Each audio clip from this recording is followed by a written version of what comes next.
Hi, it's Moana Robinson here from Be Styled for Life, and I'm chatting today with Valerie, who's a bookkeeper, Valerie O'Neill, bookkeeper from Ask Valerie. Also, Barbara Clifford from The Time Tamer. And our expert today is Janine Vosper from Speech Perfect.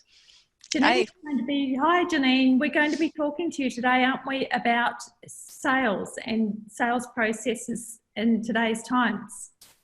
we are Moana, and look, whenever people start talking about sales, they automatically have this clenching of the gut feeling, I think, because we've all been sold to.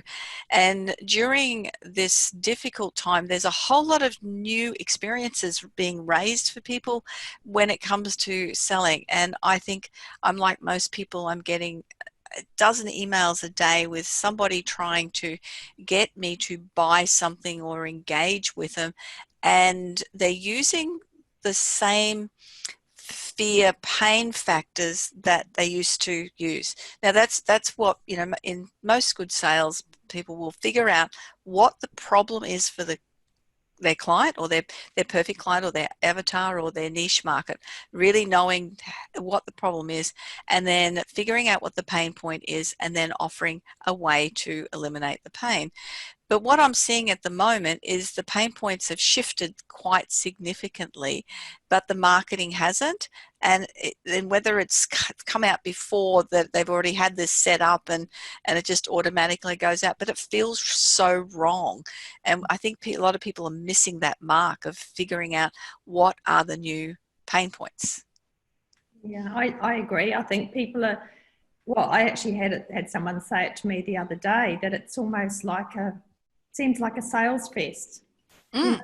know, And it's a bit of a panic, I think, from people yeah. as well. Is this, oh Mm. my gosh, my business has changed, or my business is shut down, or I'm not going to be able to sell, especially when they may be offering a service as opposed to a product as well. Mm. And I know I've spoken to so many people that have had someone message them, and they're going, hi, I'd love to connect, thanks very much. So they connect with them, they go, hey, do you want to buy this? All of a sudden it's like getting married on the first date. It feels really wrong and really uncomfortable, but there feels like a bit of desperation. And I Yeah. know for myself, I've just been holding off putting anything out, other than I Mm. ran a free webinar last night, which was out there, that I've had organized for a couple of months, but it was a free one as Yeah. well. And just because it was useful information, it was about how to overcome that living fearlessly. So I thought it fitted pretty well with what Mm. we're doing at the moment. But it's figuring out what to do in this climate and how to get the business in this climate, because we, as those of us that are coaches and in the service industry, need to figure out a way that we can still make a living, and people who are looking at holding onto their money are prepared to see that what you've got to offer will be of value to them, and to be able to take the business forward when we're all ready to launch again. I think that's Mm. the important factor. Not losing customers before you even get those customers. Mm. You Yeah. know, and some people are getting quite annoyed with that. The hard sell isn't in people's minds anymore. It's, as you say, sometimes it's out of desperation, but because of what's happening, it doesn't mean that we need to stop. It's like your book that you've just written called Unstoppable. Mm-hmm. But being unstoppable in a different way, in a more kind of a nicer way, like just taking stock of a service you can provide for people and adjusting it according to people's needs. And that's right. And I think the important thing Mo, is that recognizing how you're feeling at the moment, Mm. and seeing that in others, and what you want to receive, I think is really, really important. And I know where sometimes, and particularly in sales, we get caught up with what we think people need as well. And when we have, I know Valerie's bookkeeper, I mean, people really need to look at their finances at the moment. Moana, you do the styling. People need to be really aware of how they look online. And Barbara, with the stress management, how can we reduce stress? We know what people need, but that's not what people buy.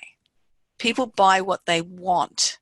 and for us to be able to help them understand that maybe what they want is different than what they need, and to be able to, but to get them to that stage, you need to build up trust.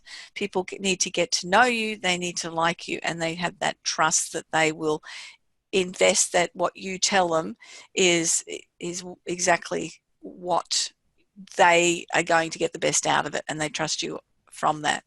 Janine, you made it being genuine. Sorry, it's all about being genuine, isn't it? Yeah. And you make a really good point, because what a lot of business chatter is talking about in terms of survival and resilience strategies for business now is they talk a lot about the customer experience, your customer service.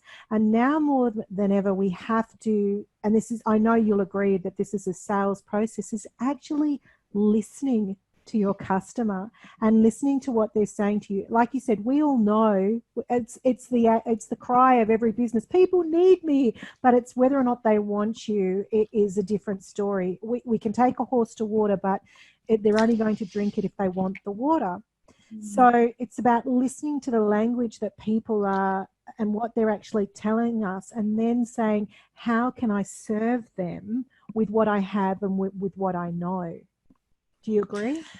Barbara, you are exactly right. You know, to be able to really listen to people, and this is one of the things when I do my day-long workshops, is to dig deep down and really hear what your clients are saying to you, because we might hear something because we've already formed a remedy in our mind. And often as a coach or somebody offers a service, that problem's not our problem. We've already solved the problem, or we know how to solve the problem. But we need to listen to what the person is truly saying and what their individual problem is, and how you can best serve them, and even reflecting back their own words as well.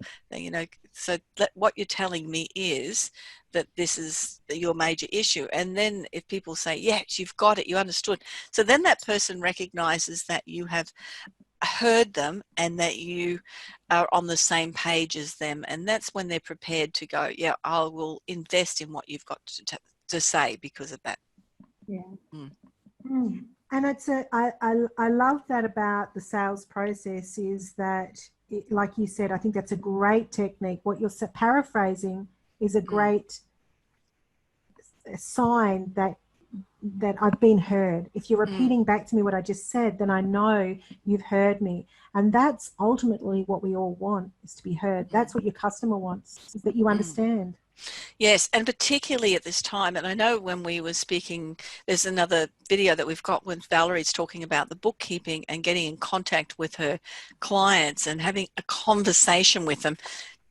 And that is so important, because people want to be heard, and people at the moment are in a real state of flux and stress and not sure which way to go. So just to listen to people, I think, is really important. And again, it builds up that level of trust that you understand that they've got problems. Are there any questions that you would recommend asking people that are different to the questions we may have been asking them, say, 2 months ago?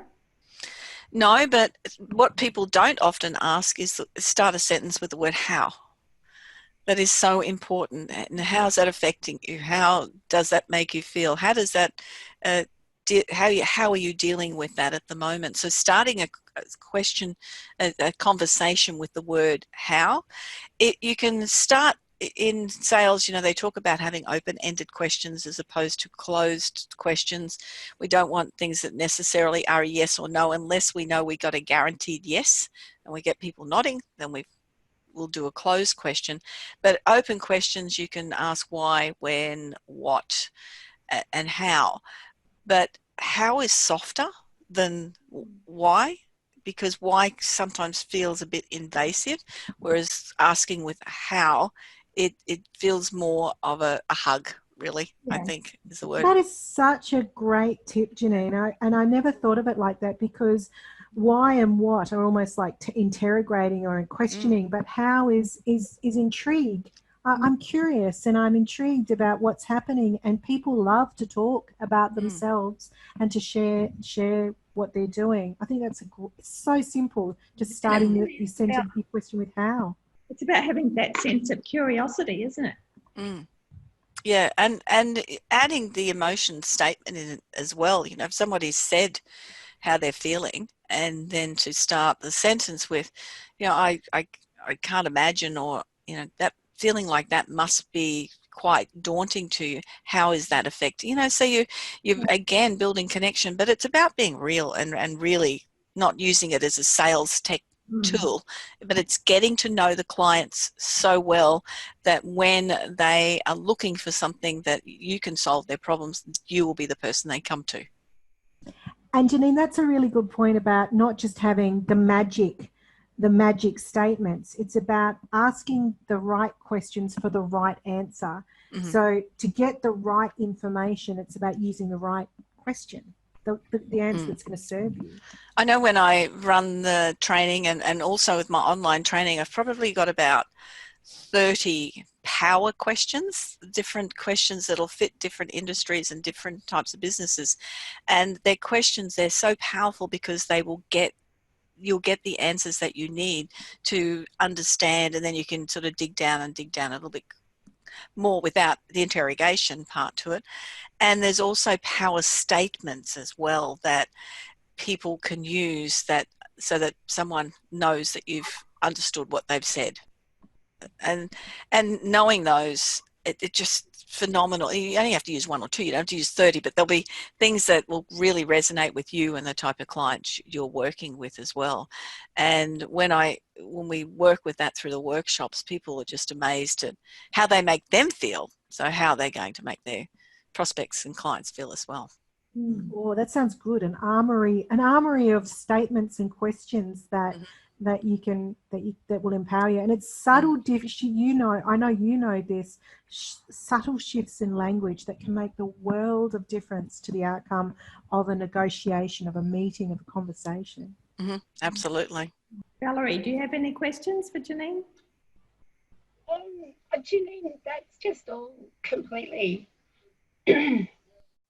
relevant and helpful, and yeah, it's very, very full of wise tidbits in there. Yeah. Thank you, Valerie. Excellent. Thank you. It's been great. Thank you, Janine. That's been wonderful. Great information. And how can people get in touch with you if they'd like to find out more about sales and sales process? I'd love to have a conversation with anyone that is not feeling comfortable around the sales process and just wants some little tips and little things that we've talked about here, and just expand on it for their particular business. And my way of helping and gifting at the moment is I have a complimentary 20-minute, which usually runs into 30-minute, and a bit of a discovery call about what works best for someone else's business.